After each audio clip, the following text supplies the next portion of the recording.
গান গাইতে পারে না, এইটা একটা জ্বালা। হুজুর গান গাইতে পারে না, এবং সেই জন্য আমি গান গাইতে পারি। আমি শুনছি হুজুর এক জায়গায় বলছেন যে সায়নী ঘোষের কাজ কি, আসে যায় দুটো গান করে তাতে সবাই পাগল হয়ে যায়। তা হুজুর আপনিও গান না তো কলি, কে বারণ করেছে? আমার বাপ্পা আমাকে ছোটবেলা থেকে নাচ শিখিয়েছে, গান শিখিয়েছে, টেবিল টেনিস শিখিয়েছে। সায়নী ঘোষের কাজ হচ্ছে মানুষকে আনন্দ দেওয়া। ও বাবা, লাগাও সায়নী ভাঙর আপনা গলি, ওই জন্য কুত্তা বাউ করেছিল। কে কে কে কে সেটা? সায়নী ঘোষ। ও বাবা, লাগাও সায়নী, ওই সায়নী যে দেবাদিদেব মহাদেবের কন্ডম পাড়াতে গেছিল, যে নাকি মুসলমান পাড়ায় গিয়ে বলে পাল তুলে দে মদিনায় যাব, গান গায় সেই সায়নী। ও তো মুসলমান দেখলেই ওর ব্যালেটের কথা মনে পড়ে যায়। ও তো নেচে নেচে নেচে নেচে জিতে গেছে। আজকে সে মুসলমান পাড়ায় ওয়াকাফের বিরুদ্ধে যদি বলতে না হয়, তাহলে 26 সালে খাবে কি? আল্লাহকে নাম পার দে দে বাবা বলে কি ভিক চাইবে? তাই তিনি এরকম বক্তব্য রেখেছেন। সায়নী ঘোষকে অন্য অন্য বিষয়ে আমরা ঝাঁঝালো বক্তব্য দিয়ে দেখেছি সংসদে, লোকসভা টিভির দৌলতে, কিন্তু ওয়াকফ বিল যখন পাশ হয়ে গেল, ওই সায়নী ঘোষ, অভিষেক বন্দ্যোপাধ্যায় এবং মহুয়া মৈত্র, এই তিনজন যারা বক্তব্য দেয় বিভিন্ন ইস্যুতে, ঝাঁঝালো বক্তব্যদের বক্তব্য শুনিনি, কিন্তু কাল ঘটপুকুরে ভাঙড়ে গিয়ে তিনি বক্তব্য দিলেন। একটা বাংলায় কথা আছে, হিন্দিতে কথা, আপনা গলি মে কুত্তা শের হতা হয়। তা ওটা দিল্লি, ওটা নিজের গলি না, ভাঙর আপনা গলি, ওই জন্য কুত্তা বাউ করে চেল্লাচ্ছে। 26,000 চাকরি বাতিল হয়েছে, আবার শুনতে পাচ্ছি যে 32,000 প্রাইমারি চাকরি বাতিল হবে। 28শে এপ্রিল থেকে নিয়ে এই মূল মামলা শুনানি চলবে আপনার হাইকোর্টে, কি বলবেন? দেখুন, এই যে 26,000 শিক্ষকের চাকরি চলে গেল, আমার হাইকোর্টে সুযোগ দেওয়া হয়েছিল যে ভেজাল মাল আর ফ্রেশ মাল আলাদা করতে পারিনি। আমার হাইকোর্ট যখন রায় দিল, সেই হাইকোর্টের রায়কে চ্যালেঞ্জ করে সুপ্রিম কোর্টে গেল। এই সরকার গেল, এই মমতা খালার সরকার গেল, এই মমতা বুবুর সরকার গেল, এই মমতা আপার সরকার গেল।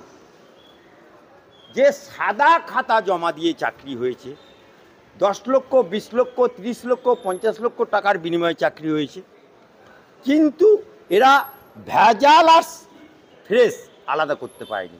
অবশেষে সুপ্রিম কোর্ট যখন 26,000-এর চাকরি বাতিল করে দিল, বাঁচাও সাধু বাবা বলে অমনি মিটিং ডেকে বলল, দিয়ে বলল কি, 52 কাটা ঘায়ে পোড়া ঘায়ে 52 লাগাতে শুরু করলো। এরকম করে বড় ঋণ লাগাতে শুরু করলো, দিয়ে বলছে তোমরা যাও, কারো চাকরি যাবে না, আমি আছি তো বলে সুপ্রিম কোর্টে ওই রায়টাকে রিভিউ করতে পারলো না, মানে দরজা বন্ধ। কি বলল, যা ভুল করেছি ডিসেম্বর পর্যন্ত সময় দাও, ওদের মাইনেটা দিতে পারি তার জন্য। অর্থাৎ ঠাকুর ঘরে কে রে, আমি তো কলা খাইনি। 26,000-এর ভবিষ্যৎ অন্ধকার হয়ে গেল। কত মা, কত বাপ আশা করে বিয়ে দিয়েছিল, আমার মেয়ে স্কুল মাস্টার জামাই, 20 লক্ষ টাকা দিয়ে জামাই কিনে ফেললো, 25 লক্ষ টাকা দিয়ে জামাই কিনে ফেললো, 30 লক্ষ টাকা দিয়ে জামাই কিনে ফেললো। শালিরা বলল আমার জামাই ও স্কুল মাস্টার, আর ওইদিকে শ্বশুর বুকবাজি বলছে আমার জামাই স্কুল মাস্টার, ভৌত বিজ্ঞানের স্কুল মাস্টার, কে বলছে ভূগোলের মাস্টার, কে বলছে অঙ্কের মাস্টার। তারপরে এখন যখন চাকরি চলে গেল, এখন নান্টু ঘটককে ডেকে পাঠাচ্ছে, ও নান্টু ঘটক তুই কেমন ছেলে ডেকে দিলি, আমার জামাইয়ের চাকরি চলে গেল। নান্টু ঘটক বলছে আমি কি করব, তুমি তখন সরকারি চাকরি চেয়ে জামাই চাইছিল, আমি দিয়ে দিয়েছি, আমার কি দোষ আছে? এখন নান্টু ঘটক নিয়ে টানাটানি করছে। এ তো টেলার হলো, পিকচার আবি বাকি হ্যায়। শোলের ডায়লগ শুনেছেন, রে সামা কিতনা আদমি থে রে, বলে সরকার 3 आदमी था। तो अभी सरकार तीनों आदमी में एक आदमी हुआ, अभी 2 आदमी बाकी है, 2 पिक्चर बाकी है। না আপনি বললেন যে জামাইবাবু, শালীরা বলছে জামাইবাবু সরকারি চাকরি করছে, শ্বশুর বলছে আমি আমার জামাই সরকারি চাকরি করি। কিন্তু শাশুড়ি তো শ্বশুর বাড়ি মধুর বাড়ি, শাশুড়ি না থাকলে হয় না। হ্যাঁ, এটা ঠিক। শ্বশুর বাড়ি, শাশুড়ি বাড়ি, শালির বাড়ি যাই বলো, মধুর হাঁড়ি 3 দিন পর ঝাঁটার বাড়ি।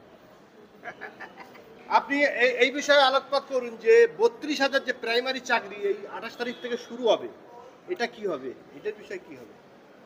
কি বললাম, ভবিষ্যৎ মমতা বাবুর সরকারের আমলে সব অন্ধকার। ওই জন্যই তো মমতা বাবু আগে থেকেই বলে রেখেছে, চা তৈরি করো, ঘুগনি তৈরি করো, মুড়ি ভাজো, তেলে ভাজা ভাজো। আগে মমতা বাবু আগে চা তৈরি করুক না, আগে মমতা বাবুর ভাইপো চা তৈরি করুক না, আগে সোনা বৌদি চা তৈরি করুক না, তারপরে তো বাকি লোক করবে। এ তো শুধু টেলার হচ্ছে, পিকচার আবি বাকি হয়, খালি ইন্তেজার করুন। মমতা ব্যানার্জি নেতাজি ইন্দোরে ওই মাস্টারদের ডেকেছিল 26,000 মাস্টার, আপনি যেমন বললেন বার্নার লাগাতে, আমি তো সেটা বলতে পারছি না। বিভিন্ন রকম রাজ্য সরকার থেকে বাঁকা পথে তারা বলেছিল যে আমরা পাশে আছি, উমুক আছি তুমুক আছি। কিন্তু আজকে হাইকোর্টে সুপ্রিম কোর্ট যে রায় দিয়েছিল যে টাকা ফেরত দেওয়া, সেই যেগুলো লিস্ট, যেগুলো ওএমআর সিট, সেগুলোকে পাবলিশ করার, আজকে হাইকোর্টে শুনানি ছিল। সেই বিষয়ে আপনি কি জানেন?